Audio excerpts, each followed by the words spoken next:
아베 신조 일본 총리가 이끄는 자민당 등 여당이 어제 참의원 선거에서 의석 과반을 확보했습니다. 전국 운영 동력을 확보한 아베 총리는 우리나라에 대한 강경한 입장을 견지할 거라고 밝혔습니다. 정부가 일본의 수출 규제 조치를 논의할 세계무역기구 WTO 일반이사회에 우리나라의 고위급 책임자를 파견하기로 했습니다. 한일 양국 간 치열한 논박이 예상됩니다. 우리나라가 지난 1분기 전 세계 주요 10대 수출국 가운데 가장 큰 폭의 수출 감소세를 기록했습니다.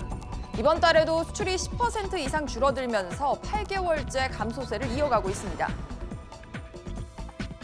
지난주 기준금리가 전격 인하되면서 2%대였던 예금 적금 금리가 이번 주부터 1%대로 내려갈 전망입니다. 주택담보대출 고정금리도 지난주보다 0.07%포인트 낮게 적용됩니다. 이상 이 시각 주요 뉴스입니다.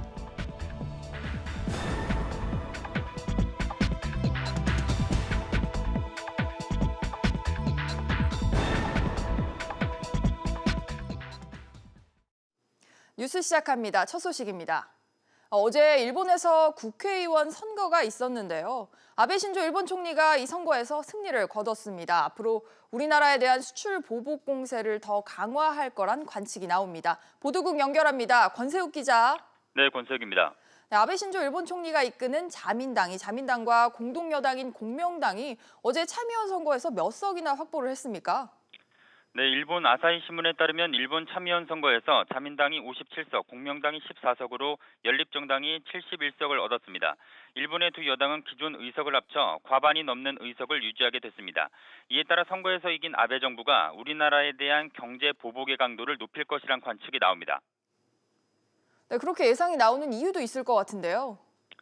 아베 신조 일본 총리는 이번 선거에서 지지층을 결집시키기 위해 우리나라에 대한 수출 규제 강화를 활용했습니다.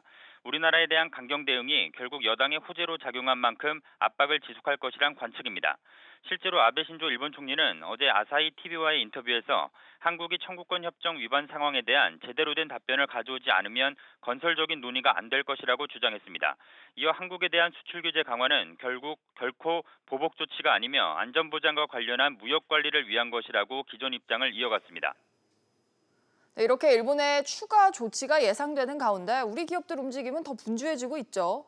네, SK 하이닉스의 이석희 사장은 소재 수급 타진을 위해 어제 일본 출장길에 올랐습니다. SK 하이닉스는 소재 수급을 다변화하고 국산 소재로의 대체 방안도 검토를 하고 있지만 여의치 않은 것으로 전해졌습니다.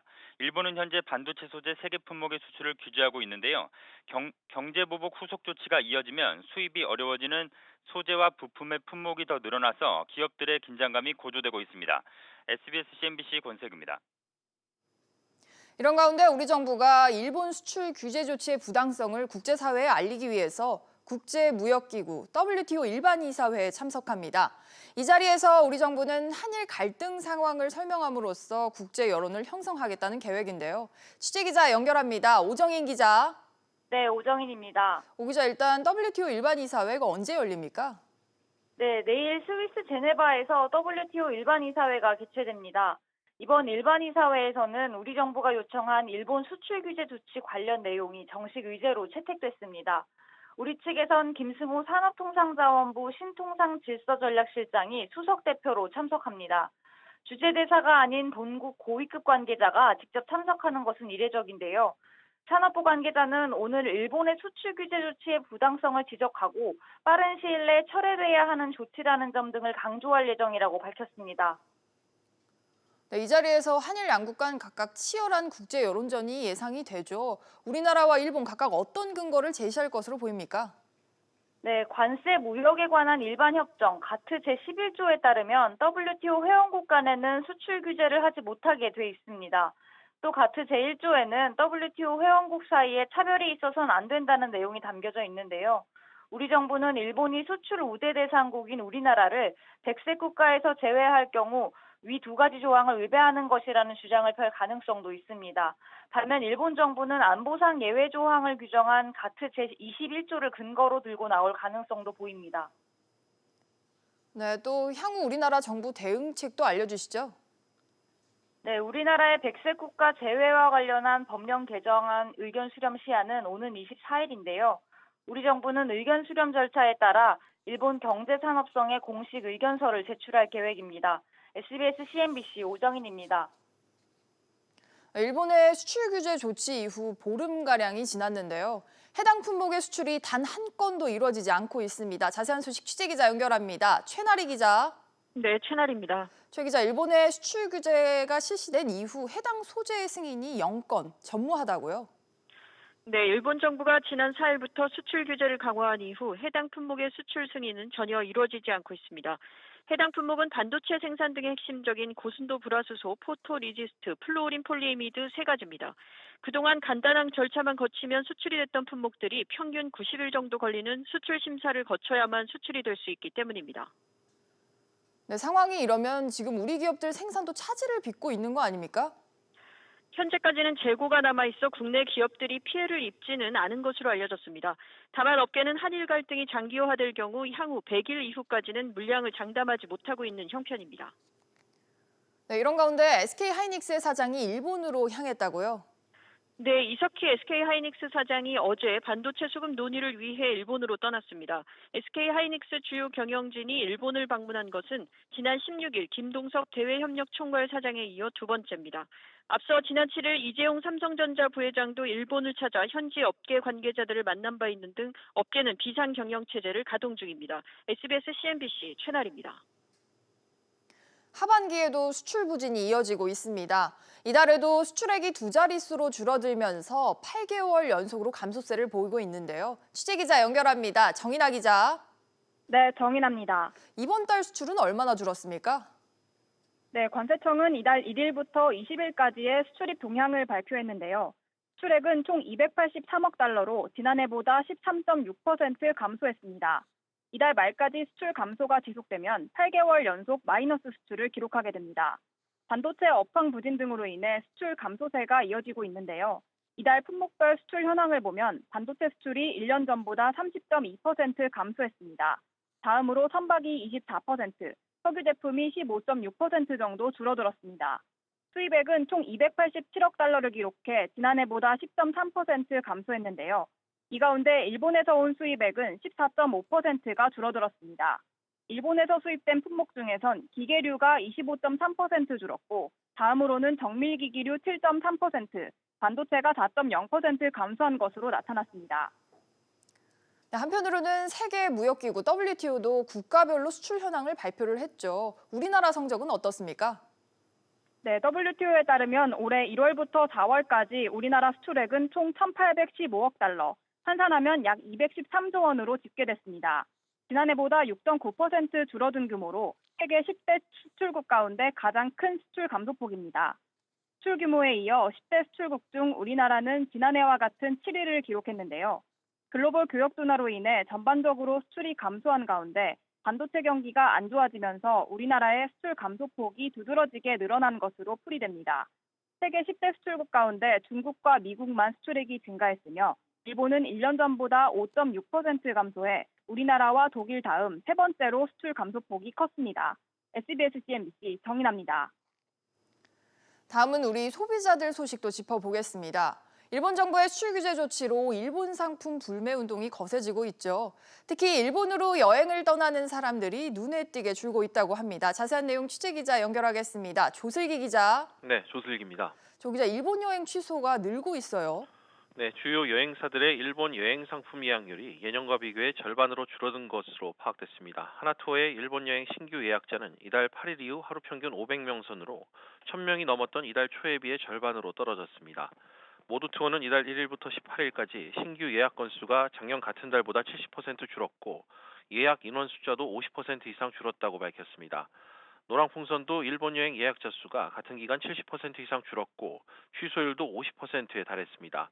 이보다 규모가 작은 일부 여행사는 일본 여행 상품 판매를 아예 중단하는 등 일본 여행을 거부하는 움직임이 커지고 있습니다.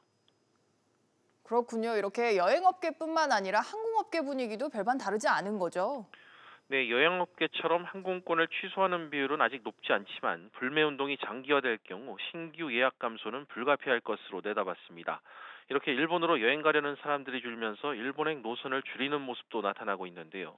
특히 전체 노선에서 일본 노선 비중이 30% 안팎인 저비용 항공사들이 노선 축소에 나서고 있습니다. 이스타항공과 티웨이 항공이 오는 9월부터 부산과 오사카, 부산과 삿포로, 부산 오이타 노선 폐지를 결정했고 에어부산은 대구와 도쿄, 대구 오사카 노선 구조 조정에 착수했습니다. 제주항공과 진에어 등도 두세 개 노선 정도를 정리할 예정인 것으로 알려졌습니다. SBS CNBC 조슬기입니다. 홍남기 경제부총리가 올해 세법 개정안과 관련해서 기업 투자에 대한 세제 지원을 대폭 보강하기로 했습니다. 자세한 소식 취재기자 연결하겠습니다. 장가희 기자. 네, 장가입니다. 장 기자, 홍 부총리가 기업 투자에 대한 세제 지원을 한시적으로 강화한다고요? 이거 어떤 얘기입니까? 네, 홍 부총리는 조금 전 열린 올해 세법 개정안 당정협의 모두 발언에서 이같이 밝혔는데요.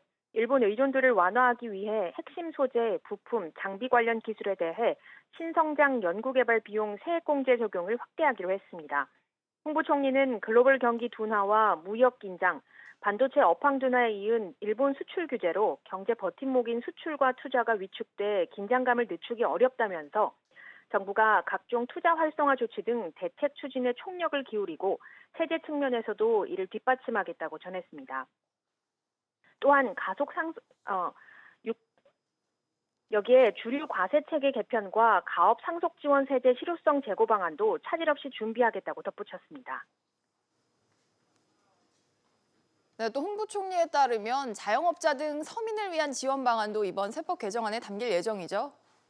네, 홍 부총리는 서민과 자영업자의 세부담은 덜고 사적연금에 대한 세제 지원을 확대하는 등 어려운 계층에 대한 지원과 노후 대비를 장려해 포용성 강화를 뒷받침하겠다고 말했습니다. 이어 지주회사 현물 출자 과세 특례 제도의 개선, 공익법인의 공익성, 투명성 제고를 위한 세정 조치, 국세청 과세정보의 행정기관 공유 확대 등 과세 형평성 제고와 공정경제 확립에도 역점을 두겠다고 언급했습니다. SBS CNBC 장가입니다. 이달 들어 주요 신흥국 증시 가운데 우리 증시의 해외 자금이 가장 많이 유입된 것으로 나타났습니다. 유한타증권에 따르면 이달 들어 19일까지 해외 투자 자금이 사들인 우리 주식은 약 9,800억 원 규모로 10개 주요 신흥국 가운데 1위를 차지했습니다.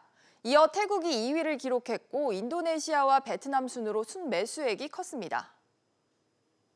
국내 은행과 카드사 등 여신 전문 금융사들이 일본에서 들여온 자금 규모가 20조 2천억 원에 달하는 것으로 집계됐습니다. 금융당국과 더불어민주당 전해철 의원실에 따르면 한국으로 들어온 일본계 자금의 규모는 최대 52조 9천억 원으로 추산됩니다. 이 중 일본계 외화 차입금은 지난달 말 기준으로 20조 2천억 원에 달했습니다. 금융당국은 일본이 금융 분야로 보복 조치를 확대할 가능성을 염두에 두고 일본계 자금의 만기 도래 현황을 점검하는 한편 비상계획을 마련하고 있다고 밝혔습니다. 다음 소식입니다. 최근 한국은행이 3년 만에 기준금리를 인하했는데요. 이 영향으로 시중은행들이 일제히 예금과 대출금리를 내립니다. 당장 오늘부터 대출금리를 낮추고 예금금리는 이르면 이번 주부터 내릴 것으로 보입니다. 취재기자 연결하겠습니다. 박규준 기자. 네, 박규준입니다. 우선 예금 적금 금리부터 알아보죠. 이거 어느 정도 내려갈 것으로 보입니까? 네, 이르면 이번 주부터 시중은행 예적금 금리는 지금보다 0.1%포인트에서 0.3%포인트 내려갈 것으로 보입니다. 현재 은행들 1년 만기 정기예금 상품 이자는 2% 안팎 수준인데요. 국민, 신한, 우리은행 등 대형 시중은행들은 이미 연 1.6%에서 1.9%로 1%대 금리를 이미 주고 있습니다. 인터넷은행 예금 금리는 카카오뱅크는 연 2%, K뱅크는 2.05%로 2%를 조금 넘게 주고 있습니다. 은행들이 이르면 이번 주 중후반에 예적금 금리를 내린다고 했기 때문에 앞으로 연 2%대 금리 상품은 사실상 자취를 감출 것으로 보입니다. 네, 은행들이 예금 금리는 이렇게 발빠르게 반영을 하는데요. 대출 금리는 어떻게 되는 겁니까? 네, 말씀하신 대출 금리는 고정금리냐 아니면 변동금리냐 어떤 금리로 받는지에 따라서 인하 시점은 다릅니다. 하지만 시차를 두고서 모두 내려가긴 합니다. 이 금융채를 기준금리로 하는 주택담보대출 고정금리는 당장 오늘부터 내려가는데요. 국민, 신한, 우리은행은 지난주보다 0.07%포인트, 농협은행은 0.1%포인트를 오늘부터 당장 내립니다. 이렇게 되면 이 고정금리 주담대는 가장 낮은 금리 기준으로 국민은행은 2.33%, 우리은행은 2.57, 농협은행은 2.46% 등으로 2% 초중반으로 내려갑니다. 이 코펙스를 기준으로 삼는 변동금리 상품 같은 경우에는 다음 달은 돼야 대출금리가 내려갈 것으로 보입니다. 네, 그러면요, 앞으로 이제 대출 계획하시는 분들이 조금이라도 돈을 저렴하게 빌리려면 어떻게 해야 될까요? 네, 신규로 대출 받고자 하는 사람이라면 이 변동금리보다는 고정금리로 받는 게 지금은 유리합니다. 아까 말씀드렸다시피 지금은 이 고정금리가 가장 낮은 금리 기준으로 2% 초중반 수준인데요. 이 변동금리는 2.66%로 더 높기 때문입니다. 하지만 한국은행이 기준금리를 한 차례 더 내리는 등 인하 속도를 빠르게 가져가면 변동금리가 더 유리할 수 있습니다. 이 변동금리는 코픽스를 반영하는데요. 이 중 신규 코픽스가 현 금리 상황을 가장 즉각적으로 반영하기 때문입니다. 또 그 기존 대출자가 더 저렴한 금리로 갈아타는 경우라면 이 새롭게 받게 되는 대출 이자와 기존 상품을 중간에 갚음으로써 내야 되는 중도 상환 수수료를 서로 비교해야 됩니다. SBS CNBC 박규준입니다. 네, 다음은 부동산 소식입니다. 서울 지역 주택 매매 심리가 상승 국면으로 돌아섰습니다. 한동안 잠잠했던 서울 아파트 전셋값도 최근 들어 다시 꿈틀거리고 있는데요. 자세한 내용 취재기자 연결합니다. 김정현 기자. 네, 김정현입니다. 서울 주택 매매 심리 이거 얼마 만에 반등한 겁니까? 네, 8개월 만에 처음으로 상승세로 돌아선 건데요. 지난달 서울 지역 주택매매시장 소비심리지수는 128.3을 기록해 전월보다 19.8포인트 상승했습니다. 이는 지난해 10월 이후 가장 높은 수준인데요. 주택매매시장 소비심리지수는 국토연구원이 중개업소와 소비자를 대상으로 산출한 지수인데 기준치인 100을 넘으면 집값이 오르거나 주택 거래량이 늘어난 것을 체감한 사람들이 더 많다는 뜻입니다. 네, 집값 상승 기대 심리가 커졌는데 전세 시장 움직임은 어떻습니까? 네, 한동안 하락세를 보였던 서울 전셋값은 최근 들어서는 오르는 모습입니다. 한국감정원에 따르면 상반기 동안 2%가량 내려갔던 서울 전셋값은 6월 중순부터 보합을 유지하더니 이달 들어서는 3주간 0.04%포인트 올랐습니다. 아크로 리버파크 등 서울 한강변 랜드마크 단지들은 최근 두 달 새 전용 면적 84제곱미터 전셋값이 1억 원이 올랐고 잠실 리센츠 등 다른 동남권 일부 단지도 같은 기간 전용 84제곱미터 전셋값이 최고 2억 원 가까이 껑충 뛰면서 전셋값 상승에 가세했습니다. 감정원은 4월부터 입주 물량이 감소하고 7월 들어서는 여름방학 이사 수요, 재건축 정비 등에 따른 이주 수요 등이 늘어났기 때문으로 분석했습니다. 감정원은 다음 달부터는 입주 물량이 늘어나게 되는 강동구, 송파구는 소폭 하락세를, 입주 물량이 부족하거나 이주 수요가 많은 서초구와 동작구, 강남구 위주로는 소폭 상승세를 보일 것이라고 전망했습니다. 지금까지 SBS CNBC 김정은입니다. 임금 및 단체 협약 교섭 결렬을 선언한 현대차 노조가 파업 절차를 밟고 있습니다. 취재기자 연결하겠습니다. 윤성훈 기자. 네, 윤성훈입니다. 윤 기자, 현대차 노조의 파업 준비 상황 현재 어디까지 왔습니까? 네, 현대차 노조는 중앙노동위원회, 중노위에 쟁의 조정을 신청할 계획이라고 밝혔습니다. 중노위는 사안에 따라 조정 중지, 행정 지도 등의 처분을 내릴 수 있는데요. 중노위가 조정 중지 처분을 내리면 노조는 파업권을 확보하게 됩니다. 네, 그러면 조정 중지 결정만 나오면 이 노조가 파업에 나설 수 있게 되는 겁니까? 아닙니다. 노조가 파업을 하기 위해선 노조원들의 의견을 들어야 하는데요. 노조는 이를 위해서 내일부터 이틀 동안 임시 대의원 대회를 진행합니다. 이 자리에서 파업이 가결되면 현대차 노조는 합법적으로 파업할 수 있습니다. 그런데 최근 현대차 노사는 팰리세이드를 증산하기로 합의했는데요. 노조의 파업이 현실화되면 팰리세이드 등의 생산엔 차질이 생길 것으로 보입니다. 네, 조선업계 소식도 알아보죠. 이런 가운데 현대중공업의 노동조합은 사측에 1억 5천만 원을 지급해야 한다라고 법원이 판결을 했어요. 네, 울산지방법원은 현대중공업 노조가 회사에 1억 5천만 원을 지급하라고 결정했습니다. 노조가 현대중공업 법인분할 주주총회를 저지하기 위해 주총장을 점거한 적이 있는데요. 이 같은 방해 행위가 법원이 내렸던 업무방해금지 가처분을 위반했다는 겁니다. SBS CNBC 윤성훈입니다. 네, 요즘 매운맛을 앞세운 중국 마라 요리가 인기를 끌면서 관련 음식점도 늘고 있는데요.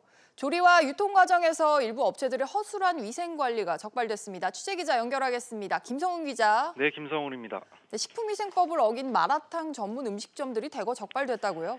네, 식품의약품안전처가 마라탕 전문 음식점 등 63곳을 점검한 결과 37곳이 식품위생법 위반으로 적발됐습니다.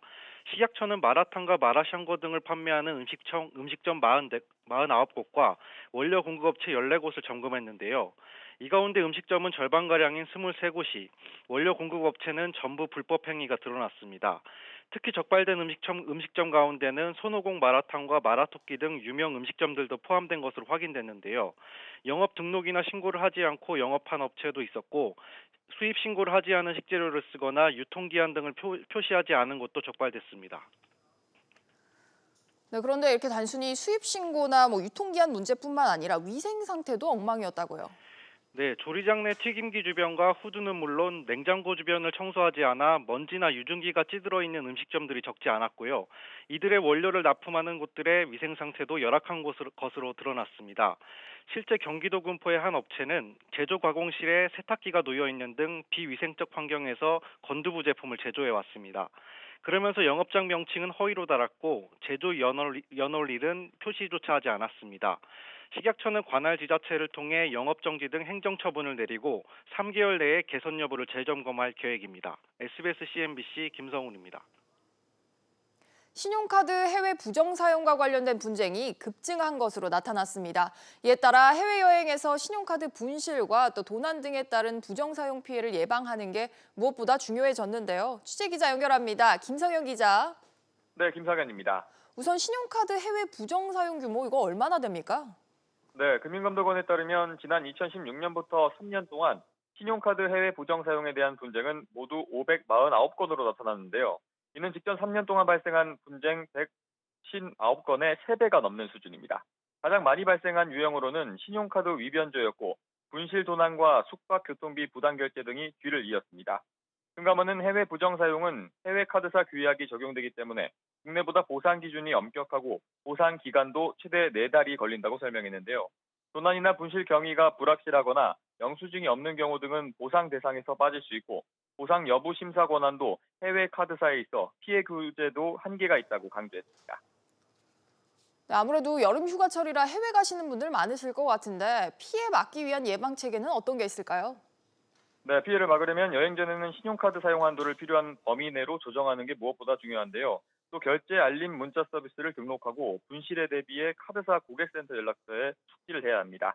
해외여행 중 신용카드 위변조를 예방하려면 한적한 장소에 설치된 ATM기 이용은 자제하고 결제 과정을 눈으로 직접 확인하는 게 좋습니다. 만약 신용카드를 분실하면 즉시 카드사에 사용 정지를 신청하고 부정 사용 피해가 발생하면 현지 경찰 등 수사기관에 신고해 사건 사고 사실 확인을 발급받아야 합니다. 특히 신용카드 해외 부정 사용을 예방하려면 해외 사용 일시 정지나 국내에 있을 땐 해외 거래 승인이 거부되는 해외 출입국 정보 활용 동의 서비스를 카드사에 신청하는 것도 방법입니다. SBS CNBC 김성현입니다. 휴가철 렌터카를 이용하다가 사고가 발생한 경우 렌터카 업체가 과도한 수리비를 청구하는 사례가 많아서 소비자들의 주의가 요구됩니다. 한국소비자원이 지난 2016년부터 지난달까지 접수된 렌터카 관련 소비자 피해 구제 신청 945건을 조사한 결과 휴가철인 7, 8월에 발생한 경우가 전체의 4분의 1로 가장 많았습니다. 소비자원은 피해 예방을 위해서는 계약 체결 전 환급 규정을 확인하고 또 사고 발생을 대비해 자기 차량 손해보험에 가입하는 것을 권고했습니다. 증시 상황입니다. 국내 증시는 현재 보합권 보여주고 있습니다. 코스피가 2094포인트를 보여주고 있고요. 코스닥 역시 0.03% 오름세로 674포인트 보여주고 있습니다. 오늘 눈에 띄는 종목들 함께 살펴보시죠. 먼저 SK하이닉스입니다. 지금 이석희 사장이 반도체 소재 공급망을 긴급 점검하기 위해 일본으로 향했습니다. 비상경영에 총력을 다하는 모습인데요. SK하이닉스 현재 2%대 상승세 보여주고 있습니다. 그런가 하면 삼성바이오로직스도 강세입니다. 김태현 대표가 구속영장 기각이 됐다는 소식에 장 초반부터 강세를 보였는데요. 현재 1.39% 오르고 있습니다. 그런가 하면 한국조선해양은 하락 반전했습니다. 법원이 현대중공업 주총을 막은 노조에게 회사 측에 1억 5천만 원을 지급하라는 결정을 했지만 현재는 1.35% 내리며 11만 원의 거래가 되고 있고요. 현대차 같은 경우에는 계속해서 하락세 보여주고 있습니다. 일본이 수출 규제 대상을 전기차 모터의 특수 자석과 탄소 섬유로 확대할 것이란 전망이 나오면서 현대차 0.74% 내림세로 13만 3,500원에 거래되고 있습니다. 지금까지 증시 상황이었습니다. 뉴스 마칩니다. 시청해주신 여러분 고맙습니다.